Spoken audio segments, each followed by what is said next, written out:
Life seems so far away. Najprej najlepša hvala, da si danes z nami. Za začetek bi nam mogoče povedala na kratko nekaj o sebi. Kdo si, s čim se ukvarjaš? Ja, najprej lep pozdrav vsem skupaj. Sem Stanka Kek, doma iz Vrhnike. Zaposlena sem na tekstilni fakulteti oziroma na naravoslovno-tehniški fakulteti oddelek za tekstilstvo. V poklicu sem magistra znanosti tekstilstva. Jaz poleg službe imam dva otroka, hčerko in sina. Poleg tega sem se v času bolezni tudi razšla z možem, tako da sem se v tem času tudi preselila iz Brezovice na Vrhniko. Zelo sem hvaležna za povabilo danes, ker že dlje časa je v meni pravzaprav se razvijalo neko razmišljanje na temo, kako želim, na kakšen način želim drugim pomagati. In mislim, da je to prava priložnost, da lahko povem lastno izkušnjo, ki verjamem, da zna veliko ljudem pomagati. Super, smo veseli, da si danes tukaj z nami. Bi mogoče nam povedala, recimo, kako bi opisala svoje življenje pred postavitvijo diagnoze, mogoče kakšen potek, kaj se je v bistvu zgodilo? Ja, tako kot vsi živimo vsakdanje življenje, polno aktivnosti. Bilo je pravzaprav, moram reči, zelo naporno že zaradi tega, ker otroka sta stara 12, hčerka je 12 in sin je 10 let star. In že v štartu sta bila zelo bolna. In pa mogoče še en korak prej, da sem tudi težje zanosila, to pomeni prva zanositev je po umetni oploditvi. In vse to prinaša stres. In potem velika sreča, ko pride otrok, ampak tudi obveznosti in dolžnosti. S tem, da poleg sreče je bilo tudi veliko bolezni. Oba otroka sta veliko zbolevala, in sicer oba imata astmo in napolno imata alergije na pršico. Tako da vse se je okrog tega vrtel, veliko tudi je bilo hospitalizacij in seveda posledično veliko strahov v ozadju, veliko neprespanih noči, bom rekla kar v letih. In če tako analiziram čas za nazaj, bi rekla, da mene skoraj ni bilo. Tako da to je ena stvar, ki je zagotovo doprinesla. Seveda tudi služba in pa seveda potem posredno tudi izzive v odnosu s takratnim možem, ker je bilo to vse zelo stresno in naporno in vse to je botrovalo potem. Vse to v bistvu, bom rekla, davek preteklosti, kar me je potem doletelo. Pa si že prej poznala fibromialgijo pred diagnozo, zaslišala? Sploh ne. Jaz sem sploh,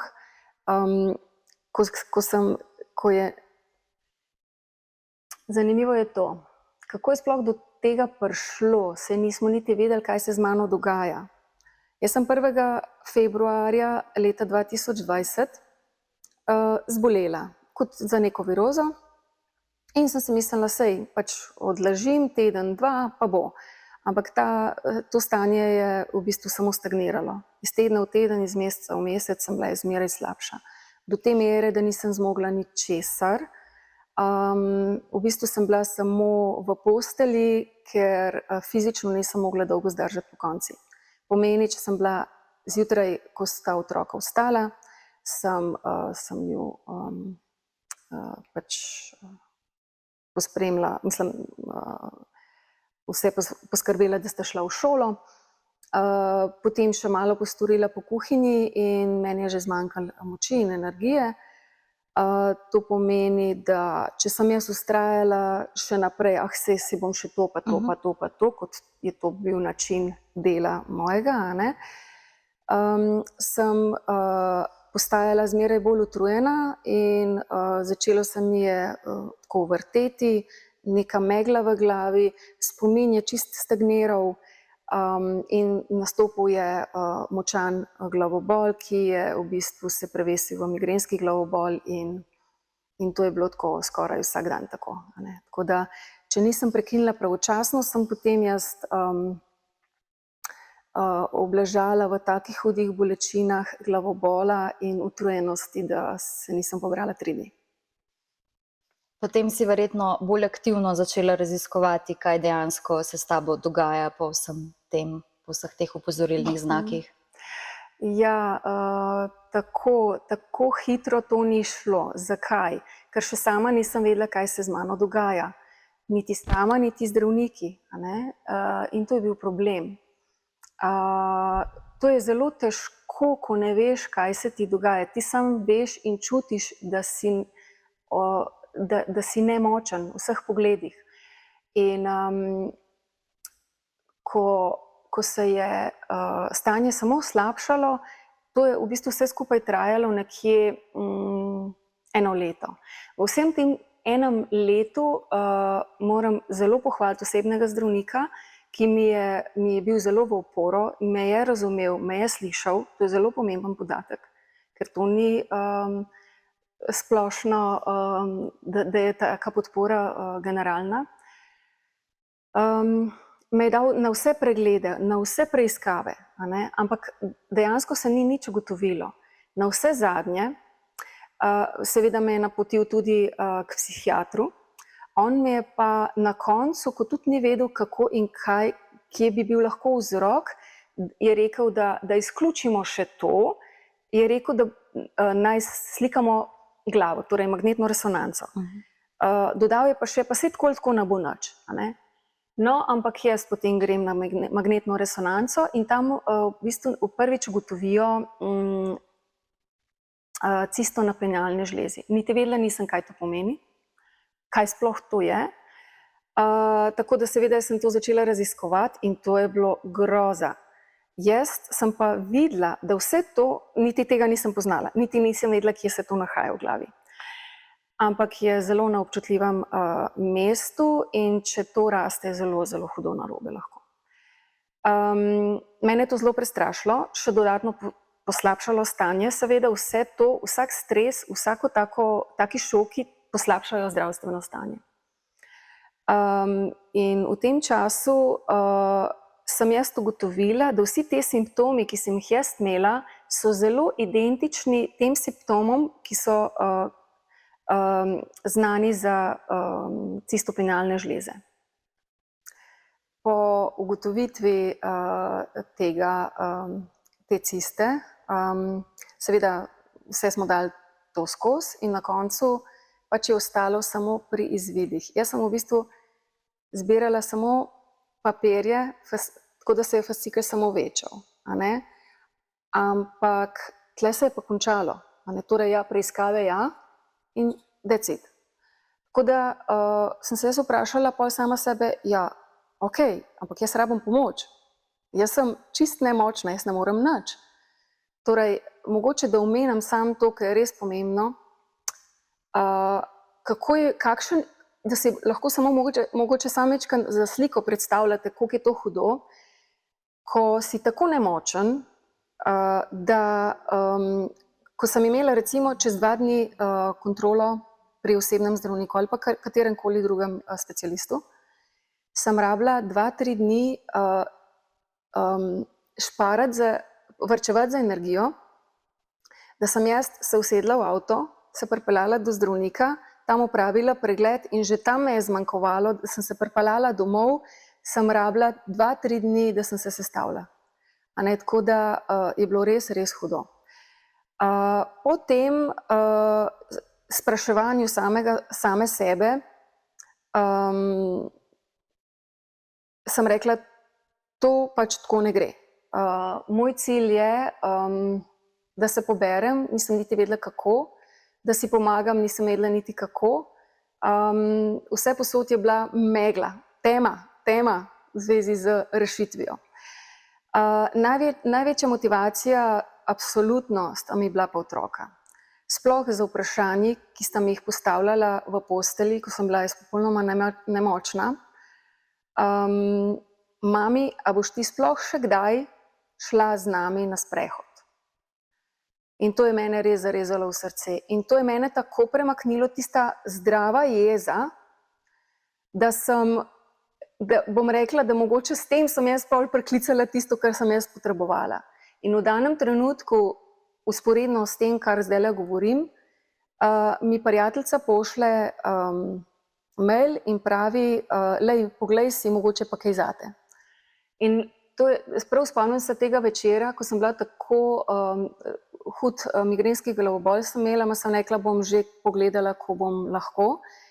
In je na srečo to minilo čez par ur, samo čez par ur. Tako da jaz tisto pogledam in ko sem jaz tisto videla, tisti intervju tega doktorja iz Švice, sem rekla, to je tisto, kar jaz iščem in jaz verjamem, da si tukaj lahko pomagam.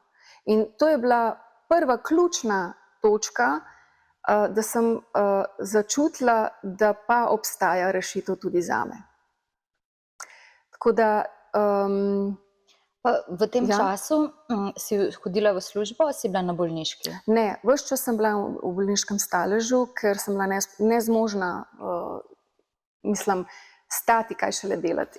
Se pravi, prej si omenila, recimo, če na začetku, ko se to začelo, je bilo tako, če si pretiravala s svojimi obveznostmi, da se nisi ustavila v bistvu pravočasno, se je to potem stopnjevalo do utrujenosti in potem do migrenskih glavobolov. Se potem to recimo kaže tudi na kakšen drugačen način, torej da zdaj pred glavobolom, da bi šla ven na sprehod, da je to, si čutila kakšne bolečine, ali je bilo kje v telesu, kakšni so mogoče še te simptomi, ki si jih doživljala? V bistvu sem že prej omenila, simptomi so bili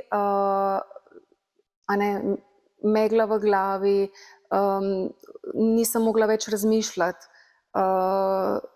V bistvu recimo sem stopila tja z nekim namenom, da grem nekaj iskat, nisem več vedela, po kaj sem dejansko sploh prišla. Tako da to potem, v bistvu občutek je bil tak, kot da bi recimo stopila do konca mize in si recimo predstavljamo, da je to prepad. In da sem tam stala in v bistvu energije je zmanjkalo v trenutku, kot da bi odrezal. Tako da nisem niti mogla več stati. Tudi meni sta otroka povedala, da meni se je odraz na obrazu čisto spremenil. In to tako v trenutku.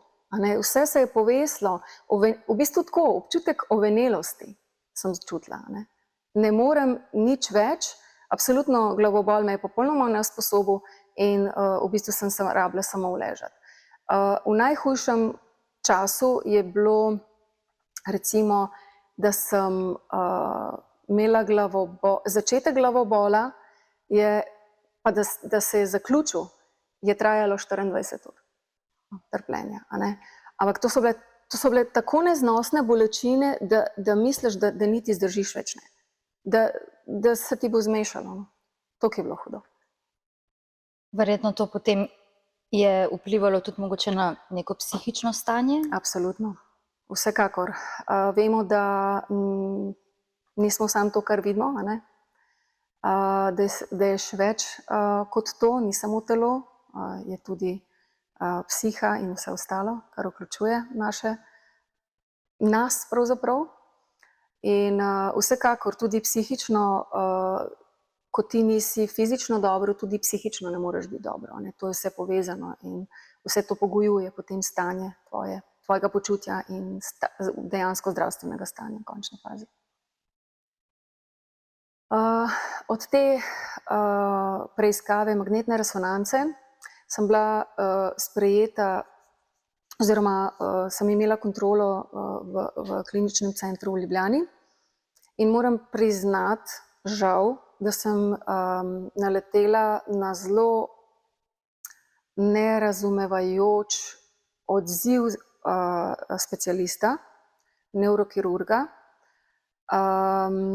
In v tistem trenutku sem si rekla, ne, tle pa jaz ne bom ostala. In tudi mu nisem, tudi ne glede na to, da sem bila zelo slabo, ker prav spomnim se tega obiska, sem se zoperstavila njemu. To je on tako zelo hitro začutil in me je hotel ustaviti, potem so se pravzaprav sama, oba enako prišla na isti nivo in si pač povedala tisto, kar sva si rabila povedati. Ampak jaz sem že vedela, da pač tle ne bom ostala in sem iskala drugo mnenje. Našla, hvala Bogu, jaz bom rekla, eno najboljših zdravnic. In sicer sem šla na nevrokirurgijo v Mariboru, kamor še vedno hodim, na kontrole in v bistvu dr. Kozorogova je bila prva, ki je posumila na sum fibromialgije. In ko ste me vprašala čisto na začetku v zvezi s fibromialgijo, če sem jo prej poznala, jaz še besede nisem znala prebrati, kaj šele poznala. In seveda takoj sem šla googlat, kaj to pomeni in seveda spet groza in strah, kaj to sploh pomeni zame. Tako da sem šla takoj v akcijo in sem dobila napotnico od osebnega zdravnika za rehabilitacijo na Soči, za zdravljenje fibromialgije. In jaz takoj pokličem in sestra mi pač pove, ja, boste na vrsti čez 1200 in še nekaj dni. In jaz to na hitro zračunam, to je pa več kot 3 leta. Ko jaz vprašam, kako pa naj jaz držim do takrat, In me vpraša po mojih težavah in potem jaz, ko začnem govoriti, kaj vse, je rekla, da bo sporočila zdravnici. In res so me zelo hitro poklicali in tudi zelo hitro sem bila klicana na prvo obravnavo, že v 2 mesecih, tako da sem se potem, ko sem bila toliko boljš, da sem sploh lahko pristopila k zdravljenju, je to trajalo več kot pol leta, zagotovo 3/4 leta je trajalo, da sem se jaz potem vključila v to skupino, ker v skupini za zdravljenje fibromialgije je nekje 7 do 8 ljudi vključenih, nič več, ki te obravnava timsko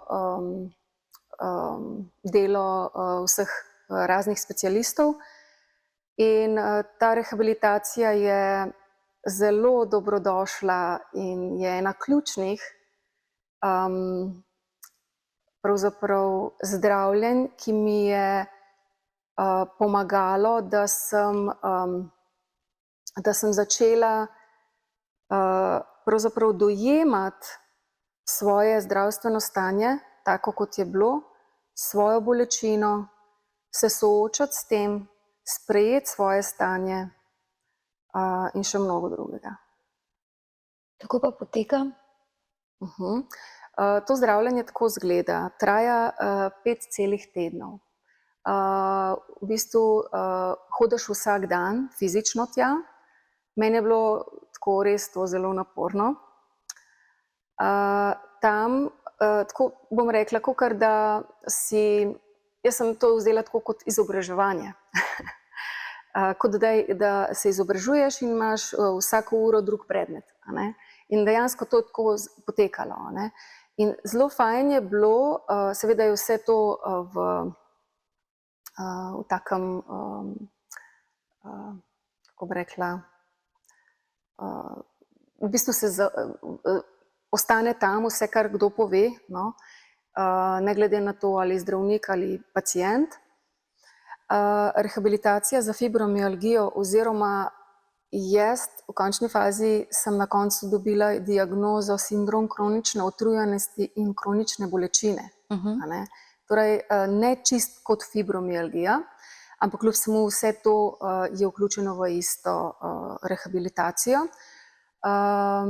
Poteka tako, da imaš vključenega psihologa, potem delovnega terapevta, fizioterapevta in zdravnika. A ne? In mogoče seveda pri fizioterapiji smo vadili vsak dan, vedno do bolečine, nikoli ne presegaš svojih zmožnosti. To je zelo, zelo ključno, ker pravijo, da ne glede na to, koliko nas boli, pa koliko smo utrujeni, je potrebno vaditi. Je potrebno vključiti gibanje, čeprav nam telo govori drugače. To je zelo pomembno. Druga pomembna stvar pri rehabilitaciji je ta psihološka. A ne? In sicer ravno to, pravzaprav, da razumeš, kakšna je ta bolezen, ker je nevidna in se ne vidi navzven, ampak jo ti čutiš. In ker se ne vidi navzven, nas vsi tretirajo dosti drugače kot pa nekoga, ki mu nekaj manjka. In zato je še toliko težje to razumeti okolici in svojcem in ne vem, delodajalcu in prijateljem, sorodnikom, da je nekaj s tabo narobe, ker češ vsej, kako pa super izgledaš, ko se zrihtaš. A ne? Ja. In to je zelo, zelo, zelo boleče. A ne? In čez to iti ni mačji kašelj. Zato je pravzaprav tukaj velika podpora. Ravno to, da dojamemo, kakšna vrsta je ta bolezen, kako se z njo soočati, kako jo sprejeti, kako sprejeti bolečino, kako sprejeti kronično utrujenost, kako se soočati z njo, kako so nas učili, kako se z njo pohecati, kako je potrebno vključiti tudi humor. A ne? Takrat, ko si slabo, nam ni do smeha ravno, ampak ravno to je zdravilno, ne? In ključno tudi. In smo se učili, kako to početi. A ne? In tako da, potem pa pri delovni terapiji je bilo pa, smo bili pa testirani, koliko zmoremo nečesa, a ne, opraviti, oziroma tudi razne gibe, ki jih delamo avtomatično, kako jih so nas snemali, čeprav nismo vedeli, in so nam potem posnetke pokazali in nam povedali, kaj delamo narobe, zato da zavestno spremenimo ta način delovanja, zato da si pomagamo na dolgi rok, da delamo pravilno s svojim telesom. Pa bi rekla, da je ta rehabilitacija tudi pomagala v tem smislu, da si dobila tudi tako oporo skupnosti oziroma ljudi, ki imajo tako diagnozo kot ti. Torej sebi enakih. Ja. Absolutno, to je zelo pomembno. Tam se čutiš res opolnomočen in dobiš prijatelje, za kar sem zelo hvaležna in v bistvu v štartu zelo sem bila hvaležna tudi zato, da sem bila lahko vključena v to rehabilitacijo. Meni je res ogromno dala, ogromen uvid v sebe. Takrat sem jaz pravzaprav nekako prvič tako poglobljeno se soočila samo s seboj, v smislu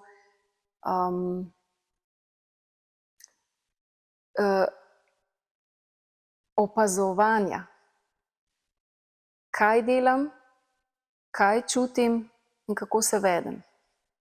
In mi smo se to učili kot v prvem razredu abecede. Dejstvo je, ko sem jaz potem, ko gledam zdaj za nazaj, sem prepričana, da bi potrebovali vsi ljudje te vrste rehabilitacije. Ne, da bi se tako imenovalo, ampak to, da se enkrat v življenju soočiš s seboj in da resetiraš vse tisto, kar je slabega v tebi, kar ti škoduje, zato da odvržeš vse to stran, da lahko si pomagaš, sploh če imaš izziv z zdravjem. Zdaj bom kar preprosto vprašala, ti je to potem tudi pomagalo v vsakodnevnih odnosih oziroma pri temu, da se soočiš s tistimi, ki ne razumejo tega, kar se ti dogaja? Ja, zelo je pomagalo, sploh da sem jaz razumela najprej, kaj se mi dogaja, kako si lahko jaz pomagam, zato da sem lahko, ko nekaj razumeš, lahko o tem govoriš. Vse dokler ne razumeš, nimaš besed za to. In ravno to je bilo potrebno, da sem lahko to razumevanje, to občutenje pretvorila v razumevanje in potem v besede, zato da sem lahko dejansko predvsem svojima otrokoma na njima razumljiv, še to pretvorbo, na njima razumljiv način obrazložila, kaj se z mano ali pa v meni dogaja. In da sta to lahko nekako razumela do določene mere, zagotovo dovolj, da če sem jaz rekla, Laura, David, zdaj pa jaz ne zmorem več, ta moment, v tem trenutku grem v posteljo in rabim počitek. To pomeni, da sta me slišala in hkrati upoštevala, da nista potem posegala v ta moj mir, ki sem ga nujno potrebovala, ali pa recimo, ko je nastopil glavobol, ko sem potrebovala popolno tišino, mirovanje, fizično mirovanje, temo, dlje časa, zato da sem sploh lahko da je sploh lahko nekako prišlo do stanja, da sem se potem lahko spet ustala in šla naprej. Kako je bilo pa recimo pri drugih?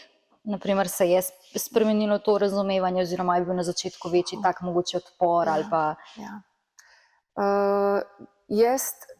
Če se jaz kot oseba, ki to doživljam, postavim v osebo, ki govori z mano, poskušam tudi razumeti, kako je to težko razumeti. Mislim, da ni toliko filozofsko, da se sliši razumljivo, da je to res težko razumeti, kljub samo, da imaš ti človeka rad, kljub samo, da mu hočeš najboljše, je to težko razumeti. In sem pač obrazložila večkrat razlagala, da mi ni bilo težko to govoriti na glas. To je zelo pomembno, da povemo o svojih občutkih, o svojih čustvih, kaj doživljamo tudi ob tem še, poleg bolečin, poleg te nemoči, ki se nas poloteva v trenutku, recimo, ko te zmanjka na celi črti. In potem, to je vse proces. Proces se je odvijal v meni in proces se je začel odvijati tudi v odnosih. Kar ni od danes na jutri, ampak z neko potrpežljivostjo se tudi to zboljša. Jaz mislim, da je tudi pri drugih stvarih mogoče težava v tem, da mislimo, da smo v nečem sami in v bistvu potem zadržujemo neke stvari, medtem pa, ko morda nekdo drug tudi podobno čuti ali pa kaj drugega, samo kako bi rekla, ne upamo si poiskati podpore pri drugih oziroma govoriti o tem, tako kot si rekla.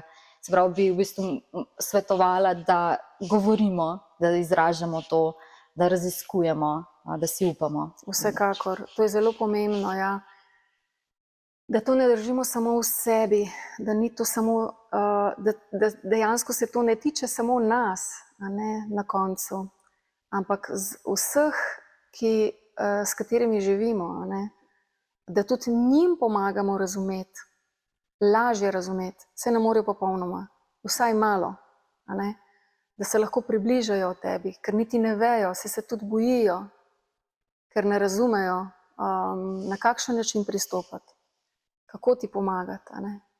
In če ti uspeš to ubesediti, je to že 3/4 narejenega. Res. Bi pa tudi mogoče omenila delodajalca, ta je zelo ključen. Tudi tukaj je bil en velik proces.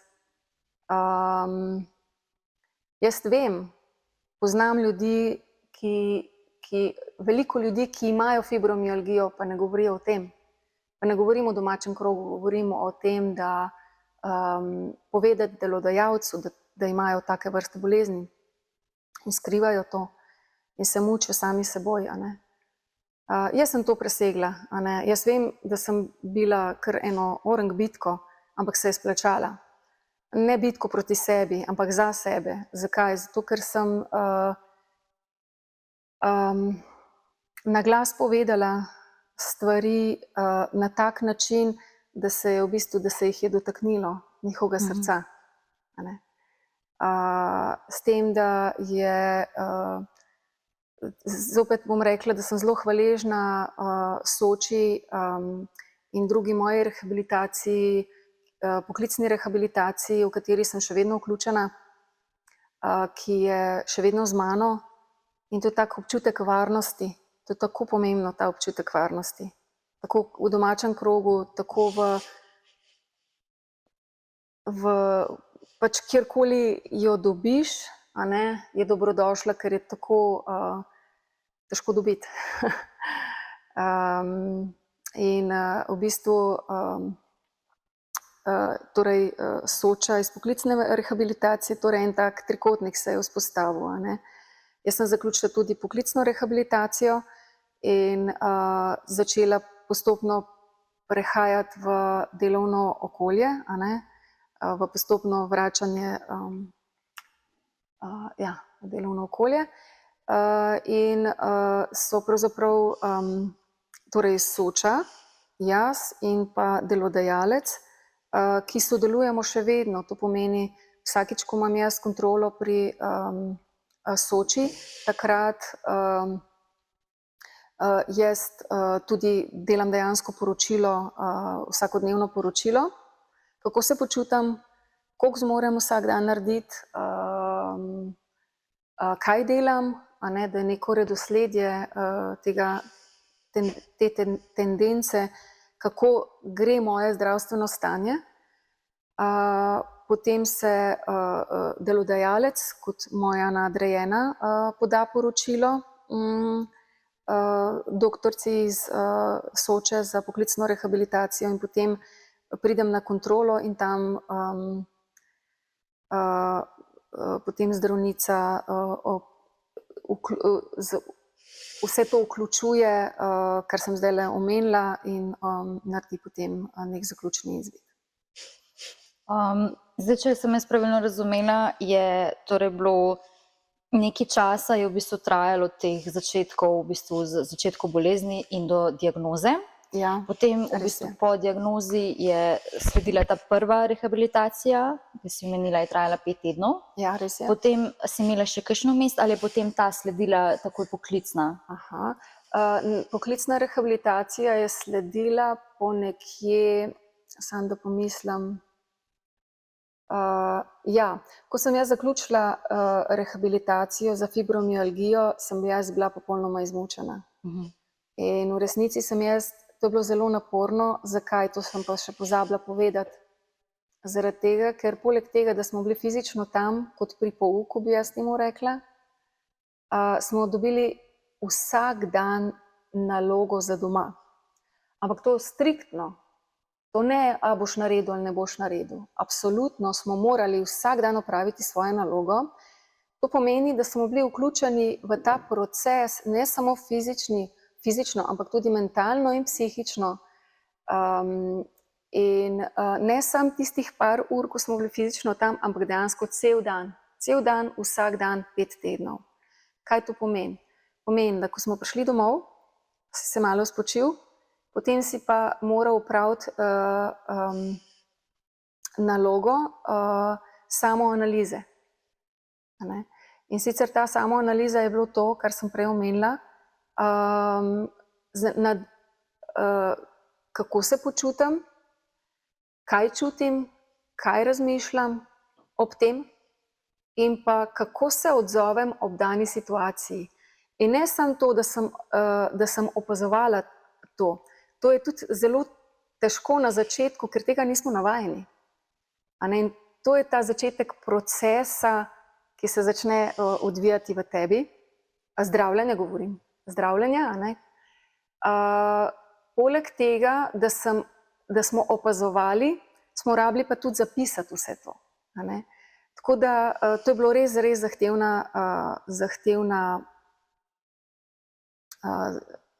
zahtevno vse skupaj, ker že tako, ko si zdrav, je to zahtevno, kaj šele, ko nisi pri močeh. In res, bolj ko se je bližalo koncu 5 tednov, komaj sem prihajala, ampak sem vztrajala in sem zdržala, ampak ko se je pa končala, smo imeli pa, nam je pripadala še 4 tedne bolniškega staleža, zato da se odpočiješ. Jaz sem spala 4 tedne, a si predstavljate? Ne 10 ur, 15 ur ali pa še več vsak dan, ker sem bila toliko izmučena. In sem čutila, kako so se začeli ti procesi odvijati v meni in tudi moj način razmišljanja, moj način delovanja se je začel spreminjati.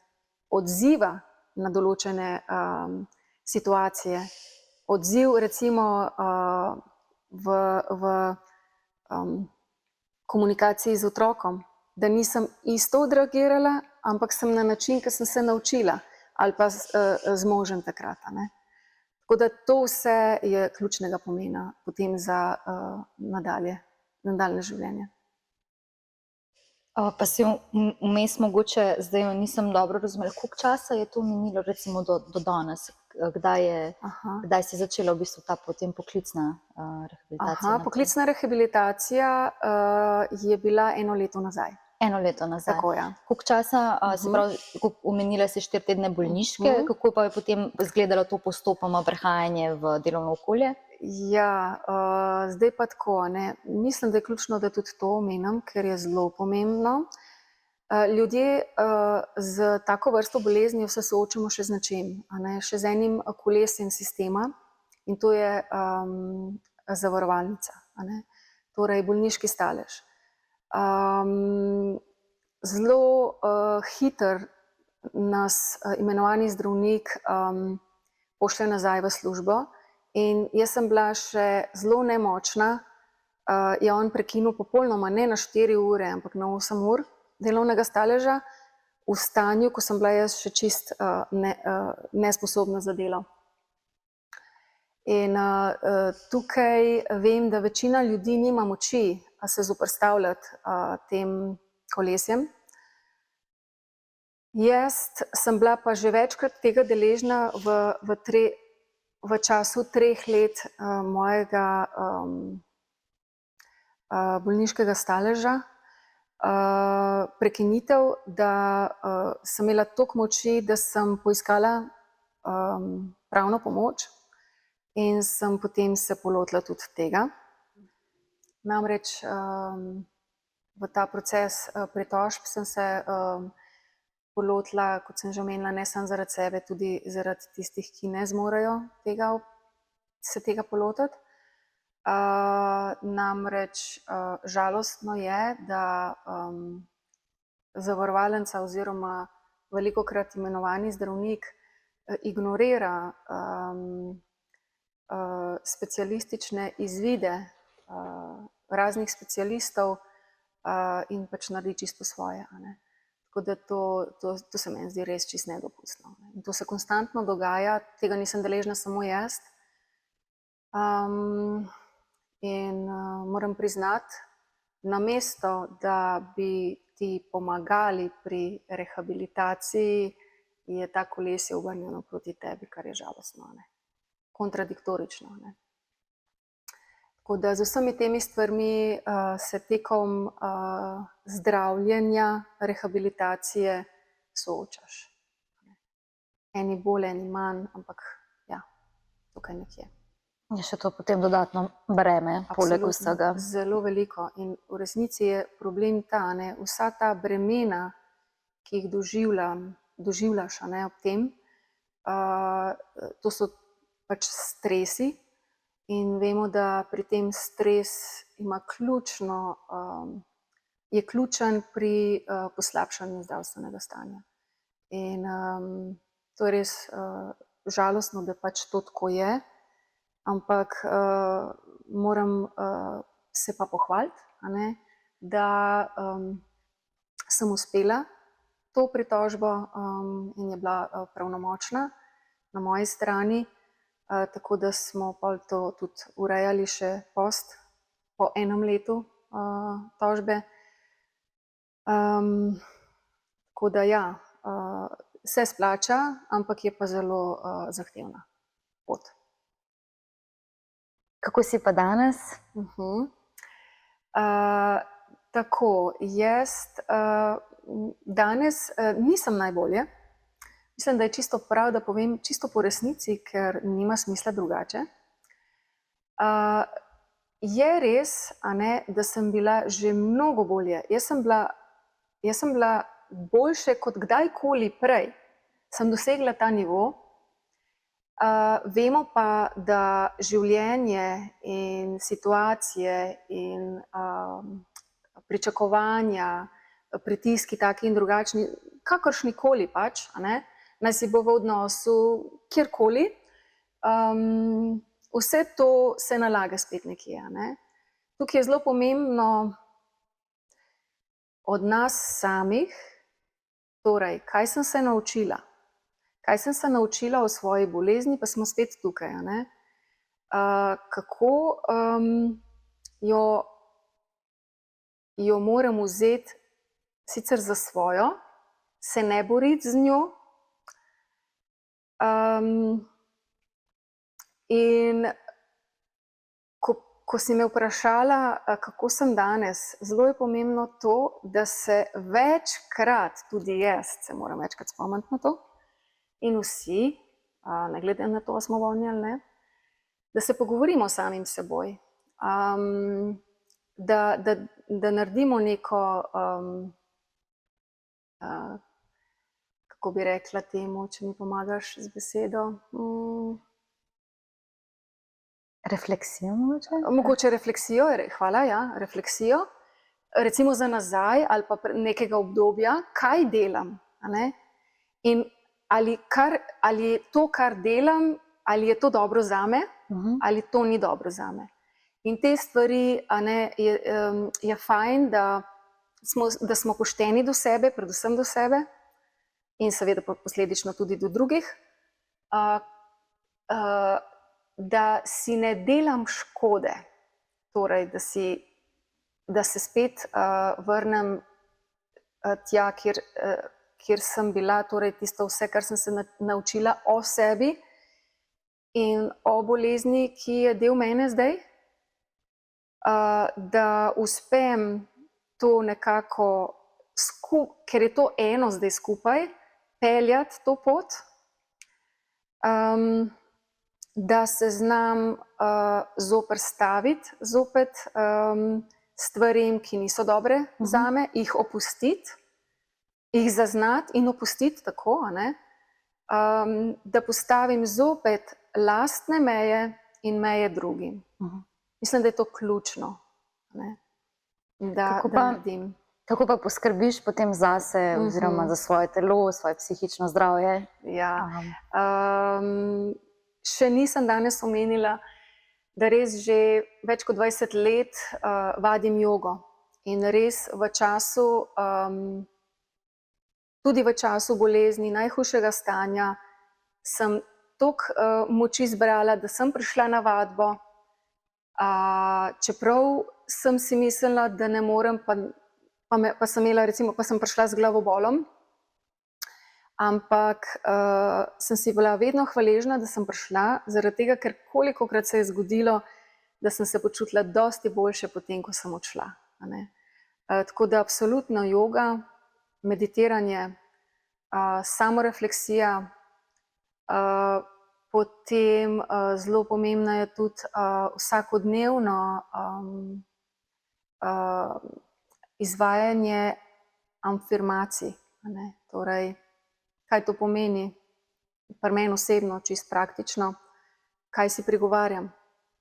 Prigovarjam si, ne glede na to, kako se počutim, da se razumemo, ne glede na to, ali sem jaz super, ali sem pa čist na tleh, da si rečem, sem popolnoma zdrava, super se počutim in sem polna energije. In to na tak način, da sem prepričljiva sama sebi. To ni enostavno. Sploh takrat, ko si slabo. Zakaj je to pomembno? To sem se pa tudi naučila, pa bomo o tem drugič, kje in kaj. Namreč, da govorim stvari, tudi če niso čisto res v tistem momentu, to pomeni tudi, če se ne počutim ravno najbolje, tudi če se ne počutim najbolj zdrava ali pa polna energije, da si to rečem kljub vsemu. Zakaj? Zaradi tega, ker možgani ne vejo, kaj je resnica in kaj ne. Ja. In to je zelo pomembno, da mi to razumemo, kaj pomeni, ko mi to izrekamo. In še posebej to, da si izrekamo, lahko tudi na glas, ampak res tako močno naravnanostjo, kot da to že imam. To je pomembno. Pa verjetno še vedno, da ob tem upoštevaš svoje meje in v smislu omejitve, če tisti dan ne moreš nečesa početi, da pa tukaj ne greš potem spet čez sebe, a ne, da je neko ravnovesje, se pravi, da verjameš, da lahko, da imaš to, da v bistvu privabiš v svoje življenje, pa hkrati pa da ne pretiravaš, a ne, vseeno v nečem. Absolutno, to je tudi ključno, kar si zdajle omenila, zaradi tega, ker ravno tega sem se učila in se učimo na vseh teh rehabilitacijah v Soči, da ne presegaš svojih meja. Zakaj? Ker to smo celo življenje počeli in to je bilo napačno. In ravno o tem sem prejle rekla, da ko delamo balans ali pa nek spet zaključek nekega obdobja, da prekinemo s tem procesom, ki se nam spet potihem zelo tako prikrade in zleze spet v nas in v našo kožo. Ne. Tako da ja, to je zelo pomembno, da ne pretiravamo, da se ustavim, preden sem utrujena, zato ker rečejo, pi, preden si žejen, in to je dejstvo. Ja. To je čista resnica in tudi tukaj isto velja, ne. Ustavi se, preden si utrujena. Ne.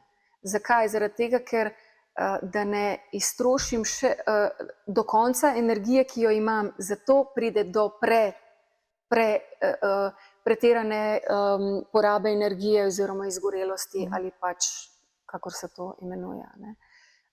Mogoče še to nisem omenila. Jaz sem bila človek, ki sem počela ogromno stvari, nič mi ni bilo težko, vse sem zmogla, tudi če nisem zmogla sem. In to, da sem delala 5 stvari hkrati, je čisto napačno ravnanje. In jaz vem, da vsi mi, ki imamo ta izziv s to boleznijo, da smo to počeli. A ne? In se učimo, da to vzamemo ven iz našega življenja. Ne? Da počnemo res samo eno stvar, pa potem, ko to končam, naslednjo začnem. Vem, da je to najlažje reči, kot v praksi izvajati, ampak to velja na dolgi rok, zato da sploh lahko potem normalno funkcioniraš v življenju in vsak dan. Glede na to, da sem počela več stvari hkrati in na ta način prišla v letih ali pa desetletjih do svoje kronične utrujenosti in bolečine,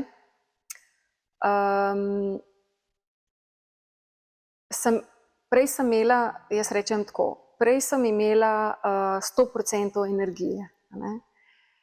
Ko je nastopila bolezen, se je to zmanjšalo za 70%.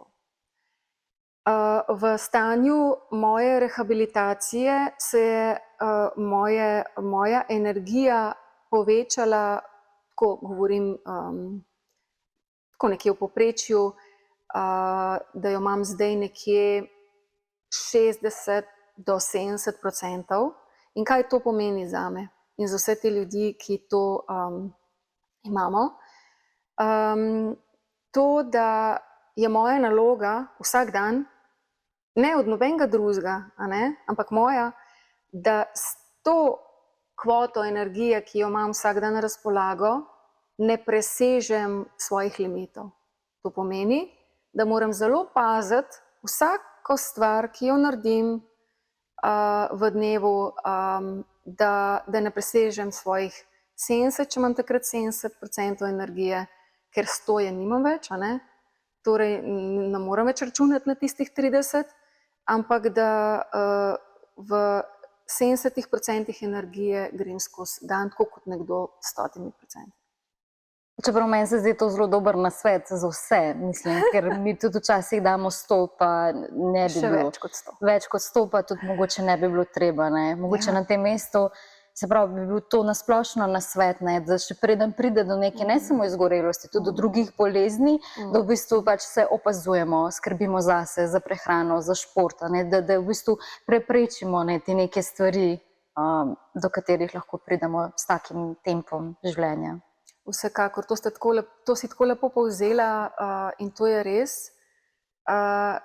Če bi jaz prej že vedela, kako delovati, vem, da ne bi do tako hude oblike prišlo. Zato res je to priporočilo na mestu res za vsakega posameznika, ne glede na izziv, ki ga ima v življenju. Sem pa radovedna, a mogoče glede na recimo kakšne raziskave, pa je kdo prišel do tega, da je to popolnoma prebolel oziroma premagal, da se je vrnil v začetno stanje? Ali to še ni bilo recimo toliko dolg časa opazovano? Sindrom fibromialgije oziroma fibromialgija je v Ameriki že dosti prej bila priznana, opažena, so jo raziskovali kot pri nas. Pri nas je to, ne bom rekla, da je še v povojih, ampak še zmeraj je odziv do fibromialgije kot take, kot izraza, recimo tudi žal v medicini, uradni medicini, zelo, kako bi rekla, jo negirajo oziroma imajo človeka za hipohondra, oziroma da je to namišljena neka bolezen. Veliko jih je še takih žal. Moram pa reči, da zmeraj več, hvala Bogu, kar je dobro za vse nas, da je zmeraj več posluha tudi na to temo. Zato, ker tudi sama Soča se zelo trudi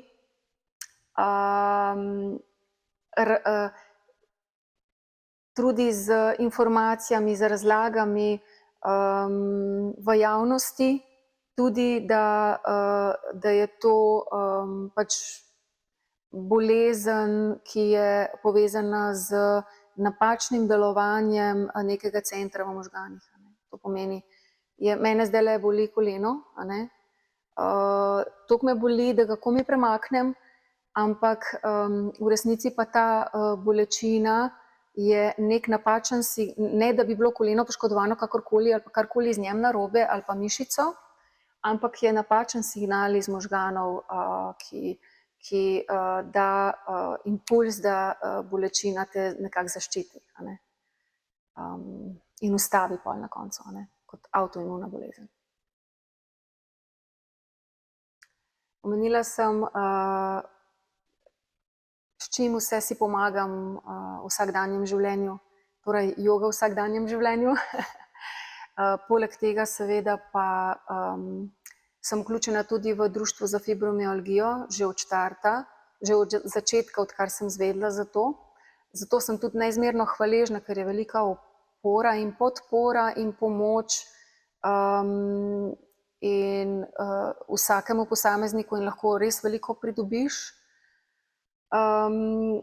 Tako da med drugim sem ravno v Društvu za fibromialgijo dobila eno vabilo. Torej sem dobila vabilo tudi z Zavoda z ljubeznijo, kamor sem bila vabljena na Ceragem masažne postelje.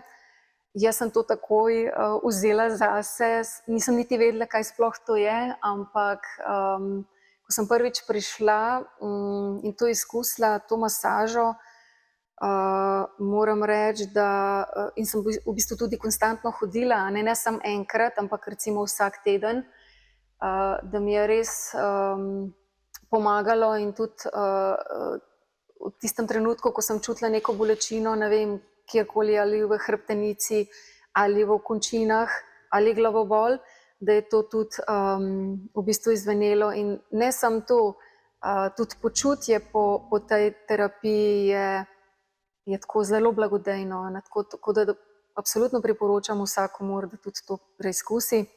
Ne glede na to, ali imate izzive ali ne, ali pač s katerokoli drugo boleznijo. Poleg tega menim, da je tudi pomembno, da absolutno poslušamo sebe. To pomeni svoje limite, kot sem že tudi prej omenila, da se ustavim, preden sem utrujena. In to je zagotovo priporočilo ne samo nam, ki imamo izzive z bolečino in utrujenostjo, ampak vsem posameznikom, da ne pride do najhujšega. Ravno to, kar sem tudi prej rekla.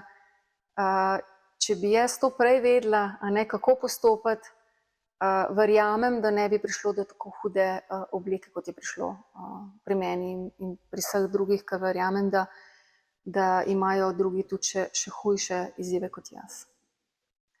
In pa seveda gibanje je bistveno, torej povezano s sabo in z naravo,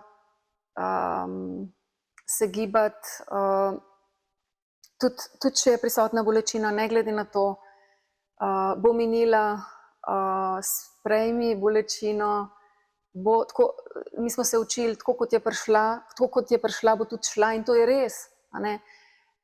Pomembno je, da ojačamo našo psiho. Našo psiho zato, da zdržimo to Gaussovo krivuljo, ker slej ko prej se obrne navzdol in mine. In to si pregovarjam tudi sebi, ne samo da priporočam drugim. Take avtosugestije, ki so ključne. Ja. Ja.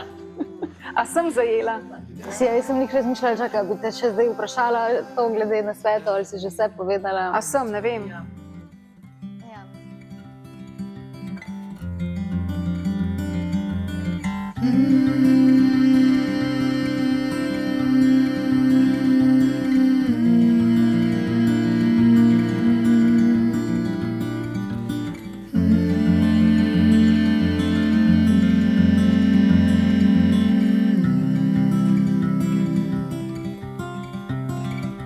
So far away,